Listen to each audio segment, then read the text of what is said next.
Ken Trahan with Lenny Vangilder for SportsNola.com. It's the first NBC Bank Weekend preview and a busy weekend for prep sports. The basketball semifinals taking place at 3 locations. I'm not a big fan of that, Lenny. I'd like to see them under one roof. It makes it a little bit more difficult to cover, but we're there to cover it and vlogging every day, as we have been already, starting on Thursday, with all the games, with all the results. Yeah, it's a change, and change is sometimes not good. They're trying to bring the boys event and the girls event together, and it's it's certainly a different situation. Also trying to bring some of the games closer to home, a lot like what the NCAA did with the pod system when they changed up the first and second round. So it's probably going to need some tweaking, but we'll see how the rest of the weekend pairs out. Good start for John Curtis on Thursday night. Yeah, boys and girls, and Salmon also winning, and of course a lot of other local teams trying to find their way into the state championship games as well. Speaking of First NBC Bank, it's the First NBC Bank Prep Baseball Showcase. It's the inaugural event. It starts with Jesuit and Holy Cross traditional rivalry on Friday night at the new John Ryan Stadium. First of a 4-game package. And Lenny, this is great for high school baseball. Yeah, exactly. And if you're in the New Orleans area, of course, watch it on WHNO Channel 20. If you're not in the New Orleans area and you want to check it out, we'll have a live stream right here at SportsNola.com, so you can check it out here. And it should be exciting. Jesuit's new facility is terrific. It's great for high school baseball in the area, and we're happy to be a part of it and being able to bring it to you. The New Orleans Hornets are back in town, 2 games at home. Friday night, Dallas Mavericks, the world champions who started slow but are playing very well. And then the Indiana Pacers in town on Saturday, and they come back with David West and Darren Collison. The Hornets were playing very well, and then they spit the bit in the fourth quarter against the Toronto Raptors, a team they have to beat at home. Yeah, same thing with the Bulls game on Tuesday night. They seem to be in control of that game after a huge run late, put them up 4, less than 2 minutes to go, and then they couldn't close the deal.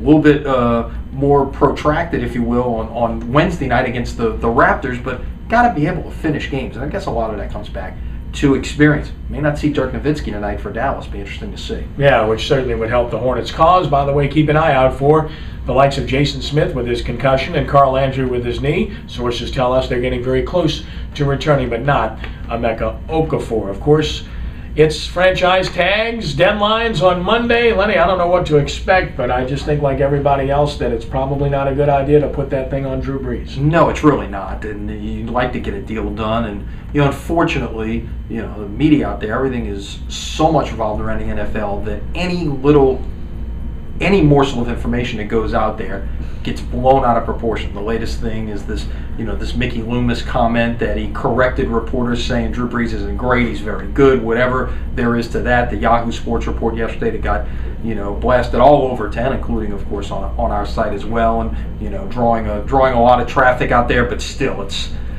we're 72 hours away here on Friday from what's going to happen. 3 o'clock Monday is the deadline to put the tag on someone if you're going to do that.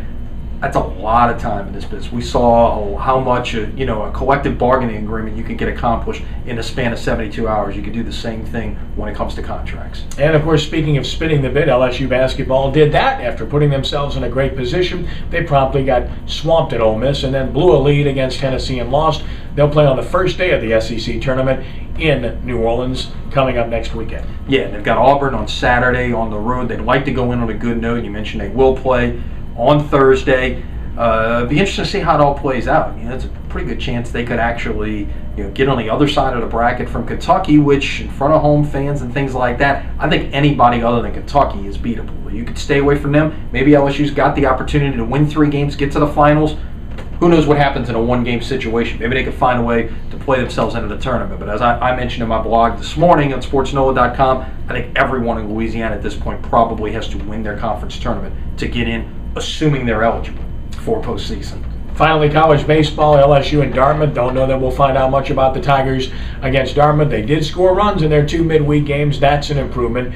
Tulane pitching well, playing well, only 1 loss. They got Alabama in town. Normally, that would be a big-time deal. Alabama's not as good as they've been, but still, it's important for Tulane to make a statement. Yeah, really, I think so. And this is a key 10-day stretch for Tulane. Alabama this weekend, LSU on Tuesday night at home. That'll be a huge game at Turchin. And then Tulane goes to Wichita State next weekend. We can find out a lot about the Green Wave here in the next 10 days. After a good win over previously unbeaten southeastern Louisiana. Lenny, have yourself a great weekend. You too. See you Monday. And you have a great weekend as well. This is the First NBC Bank video for the weekend, and we thank First NBC Bank for their continuing support of SportsNola.com. I'm Ken Trahan.